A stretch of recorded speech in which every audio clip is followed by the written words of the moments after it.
তোমার হিন্দু মেয়ে পছন্দ হয়েছে, ঠিক আছে। তোমার ইয়াহুদি পছন্দ হয়েছে, হ্যাঁ ঠিক আছে। এখানে অন্য কি?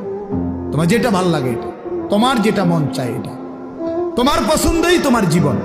খোদার কসম, কোরআন শরীফের আয়াত আছে বাপ, সূরা আরাফের মধ্যে আল্লাহ তাআলা বলছে, এই মনের ইচ্ছা মতো যে চলে, ওয়াত্তাবা হাওয়াহু, যে তার নফসের মনের চাহিদার অনুসরণ করে, আল্লাহর বিধান, রাসূলের বিধান, কোরআনের বিধান, ইসলামের বিধান, ধর্মের বিধান কিছুই যে মানে না, কোনো ধার ধারে না, পরোয়া করে না, পাত্তা দেয় না, আল্লাহর কসম, আল্লাহ কোরআনে বলছেন ফামাসালুহু কামাসালিল কালব, ওই ব্যক্তির উদাহরণ, ওই ব্যক্তির জিন্দেগি কুকুরের মতো, কুত্তার মতো, কুত্তার মতো, কুত্তার মতো, কুত্তার মতো।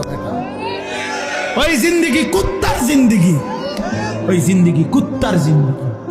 আমি বললাম কোরআনের আয়াত এটা।